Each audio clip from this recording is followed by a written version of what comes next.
Hello everyone, आज हम बात करेंगे पार्ट 5 के बारे में, जिसमें मैं आपको बताऊंगी सॉर्ट टास्क बार के बारे में। 1 से लेकर 4 तक मैंने आपको इस पोर्शन के बारे में बताया, जिसमें हमारा बहुत सारा एरिया कवर हुआ। ये एक सिंगल टॉपिक है, पर इसमें बहुत सारी फीचर्स छुपी हुई हैं। बात करते हैं सॉर्ट। अब सॉर्ट जो वर्ड है वो आपको क्या रिप्रेजेंट करता है, आप किस तरीके से अपना कटिंग हेड चला रहे हो। अभी सॉर्ट पर क्लिक करेंगे। अभी आप देखो इसमें कितने सारे ऑप्शंस अवेलेबल है। हर एक लाइन के पीछे देखोगे पैटर्न, पाथ। इस सॉफ्टवेयर में पैटर्न का मतलब क्या है कि किस तरीके से हमारा कटिंग हेड कटिंग करते हुए हमारी शीट को काटेगा। अभी हम एक ग्राफिक बनाते हैं। हमने एक स्क्वायर बनाया और उसमें हम छोटे छोटे सर्कल लगा रहे हैं। अब इसको हम कॉपी करेंगे। अभी हमारा एक ग्राफिक बन गया। यहाँ की जो ग्राफिक है हम इसको सिलेक्ट करेंगे। सबसे पहले आता है ग्रिड पैटर्न। अब हम सिमू पर जाएंगे। ग्रिड पैटर्न आपकी जो ग्राफिक है उसमें जो इनर की शेप्स हैं उसको ये 1 बाय 1 काटेगा, और ये काटेगा लेफ्ट टू राइट से।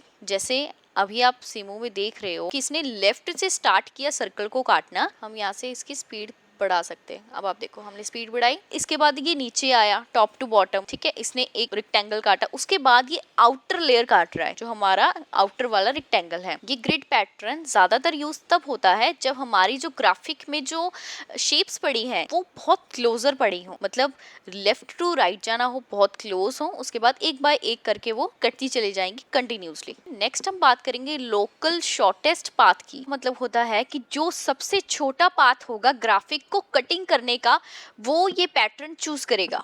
ये जो कटिंग हेड की स्पीड है उसको बढ़ाता है, साथ में ये कटिंग हेड की मूवमेंट को भी रिड्यूस करता है। मैं ग्राफिक में कुछ चेंजेस करना चाहूंगी जिससे आपको पता चल जाए कि शॉर्टेस्ट पाथ पैटर्न काम कैसे करता है। हम इसमें कुछ और सर्कल्स वगैरह बनाते हैं। अभी हम देखते हैं शॉर्टेस्ट लोकल पाथ कैसे काम करता है। ओके, सिमू पर जाएंगे। इसने सबसे पहले स्क्वायर काटा, जो सबसे क्लोज थे वो काट रहा है। ये एक्चुअल में जो नियर होगा, सबसे नियरेस्ट पाथ होगा, जो हमारा कटिंग हेड है वो कटिंग करेगा। नेक्स्ट बात करते हैं कटिंग डाई पैटर्न की। मैं आपको एग्जांपल बता देती हूँ। हमने यहाँ पे एक फिगर बनाया, रेक्टेंगल के अंदर मैंने एक और छोटा सा रेक्टेंगल बनाया। कटिंग हेड सबसे पहले इसका इंटरनल पार्ट काटेगा, उसके बाद इसका आउटर पार्ट काटेगा। रीजन, अगर इसका पहले वो आउटर पार्ट काटता है तो शीट में से हमारा कटिंग पीस पहले से कट हो जाएगा। हमारा जो कटिंग पीस है उसके नीचे गिरने का डर हो सकता है, ये शिफ्ट हो सकती है, शीट हिल गई मान लो, तो जो कटिंग एग्जैक्ट होनी थी वो थोड़ी सी बिगड़ भी सकती है। सबसे छोटा वाला जो फिगर था वो सबसे पहले कट हुआ। अभी इसमें आपको श्योर हो गया कि वो पहले इंटरनल काटेगा, उसके बाद वो आउटर लेयर काटेगा। नेक्स्ट जो हमारा पैटर्न है वो है स्मॉल फिगर प्रायर। इसका मतलब ये है कि सभी फिगर्स में से कटिंग हेड सबसे पहले सबसे छोटी वाली फिगर को कट करेगा। आपको समझाने के लिए मैंने एक नया ग्राफिक बनाया है जो पुराने वाले ग्राफिक से साइज में बड़ा है। अभी हम स्मॉलर फिगर प्रायर पर क्लिक करेंगे, सिमू पर क्लिक करेंगे। अब आप देखो सबसे पहले इसने प्रायोरिटी दी स्मॉल वाले फिगर को, उसके ऊपर इसने प्रायोरिटी दी जो हमारा बड़ा वाला फिगर है। ठीक है, सबसे पहले इसने छोटा वाला फिगर काटा, उसके बाद इसने बड़ा वाला फिगर काटा। नेक्स्ट बात करते हैं हम रेडिएटिंग आउटवर्ड्स। रेडिएटिंग आउटवर्ड्स में सबसे पहले शीट में जो सेंटर में कटिंग होगी सबसे पहले उसको काटेगा, उसके बाद उसके अराउंड जो भी चीजें होंगी उसको ये कंटिन्यूसली काटता जाएगा। आप देख सकते हो मैंने यहाँ पर आपको समझाने के लिए एक ग्राफिक बनाया है जिसमें हम देख रहे हैं कि एक स्टार है, पॉलीगन है, 2 सर्कल्स हैं। पॉलीगन मैंने सेंटर में बनाया है, तो इसमें हम देखेंगे कि जो हमारा रेडिएटिंग आउटवर्ड है वो कैसे काम करेगा। ये देखिए सबसे पहले जो कटिंग हेड है वो पॉलीगन काट रहा है। क्यों?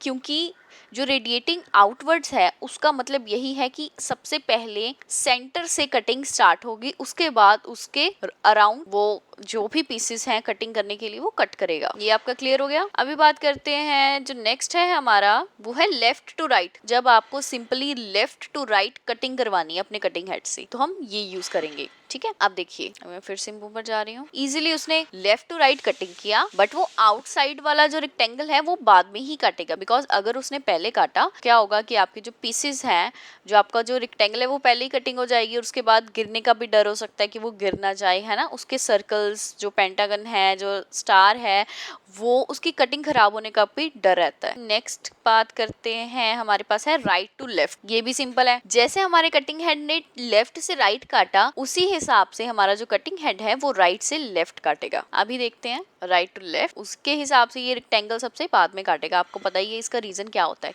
वो बाद में ही होती है।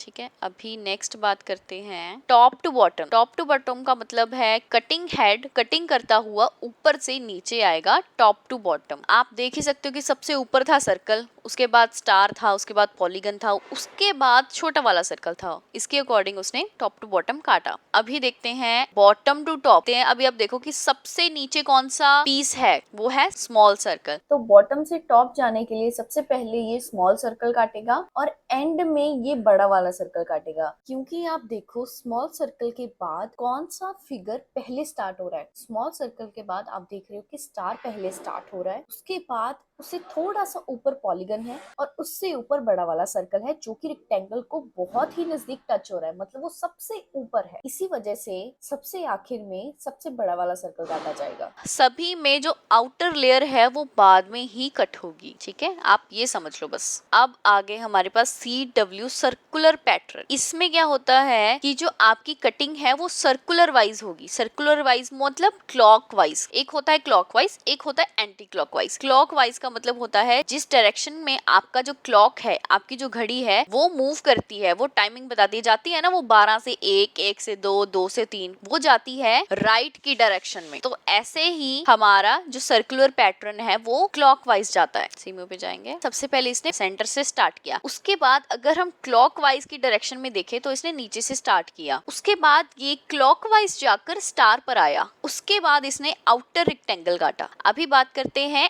CCW circular pattern. इसका मतलब है एंटी क्लॉकवाइज। क्लॉकवाइज की जो ऑपोजिट डायरेक्शन होती है, जो क्लॉकवाइज डायरेक्शन है वो जाती है राइट की तरफ, राइट की तरफ मूव होकर वो पूरा सर्कल लेती है। अभी एंटी क्लॉकवाइज में क्या होगा कि वो लेफ्ट की तरफ जाकर वो पूरा सर्कल ले। सबसे पहले इसने सेंटर से स्टार्ट किया, सबसे ऊपर वाला सर्कल काटा, बिकॉज ये क्या कर रहा है, ये अभी लेफ्ट की डायरेक्शन में जा रहा है और वो एंटी क्लॉकवाइज मूव करेगा। अभी लेफ्ट से ये गया बड़े सर्कल के पास, उसके बाद इसने अपनी डायरेक्शन घुमाते हुए ये स्टार के पास गया। नेक्स्ट बात करते हैं हम फॉरबिट डायरेक्शन चेंज की। अभी ये बीच में जो लाइन दी हुई है, इसका मतलब ये है कि जो ऊपर वाले हैं उसमें से हम एक सिलेक्ट कर सकते हैं, जो नीचे वाले हैं उसमें से हम एक सिलेक्ट कर सकते हैं। ये जो नीचे वाली 3 चीजें हैं, ये सिलेक्ट किए गए पैटर्न्स के बिहेवियर को सुधारने के लिए रूल्स या लिमिट्स अप्लाई करते हैं। जो ऊपर वाली चीजें हैं वो पैटर्न्स पे काम करती हैं। चलो मैं मान लेती हूँ लेफ्ट टू राइट मैंने यहाँ पे सिलेक्ट किया और नीचे वाले में मैंने फॉरबिट डायरेक्शन चेंज पे क्लिक कर दिया। फॉरबिट डायरेक्शन चेंज की मैं आपको एक एग्जांपल से समझाती हूँ। प्लीज मान लीजिए मुझे शीट पे कटिंग करनी है, काफी सारे उसमें डिजाइन हैं, काफी सारे उस पे कटिंग के पीसेस हैं कटिंग करने के लिए, ठीक है। अभी मैंने पैटर्न यहाँ पर चूज कर लिया लेफ्ट टू राइट का। अभी ये क्या करेगा, जब तक पूरी शीट नहीं काटी जाएगी तब तक मैं लेफ्ट टू राइट डायरेक्शन को चेंज नहीं कर सकता। मतलब ये एक ही पैटर्न काटेगा जब तक आप कंटिन्यूटी कटिंग करते जाते हो। जब आपका शीट खत्म हो जाएगी, जब आपकी कटिंग ग्राफिक खत्म हो जाएगा, तब आप कोई और पैटर्न चूज कर सकते हो। आइडेंटिफाई इनर आउटर कंटोर का क्या मतलब होता है, ये आपके जो होल्स हैं, जो स्लॉट्स हैं, जो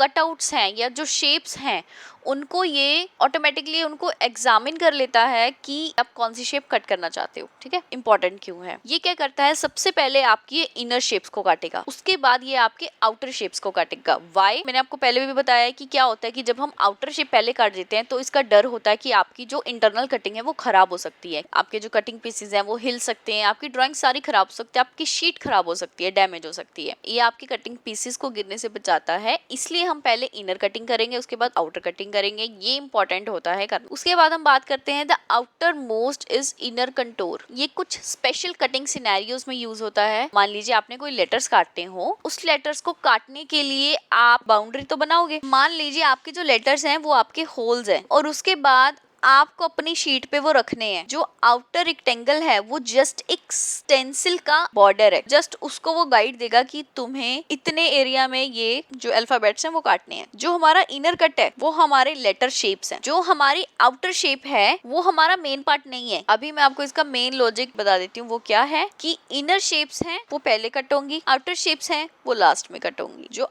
आउटर वाला रेक्टेंगल है it's not the actual final part, मतलब जो सिप कट है वो आउटर फ्रेम को ट्रीट नहीं करेगा कि वो मेन कट है। चलिए देखते हैं। उसके बाद हमारा एक एग्जैक्टली स्केंसिल लगा लो या फिर हमारे पास एक नेम लिखा हुआ आ जाएगा, ये नेम प्लेट बन चुकी है अभी, ठीक है। ये था हमारा सॉर्ट फंक्शन। इसमें बहुत सारे पैटर्न्स हमने देखे, आगे आने वाली वीडियोस में हम बहुत सारी चीजें और भी देखेंगे। Thank you for watching this video.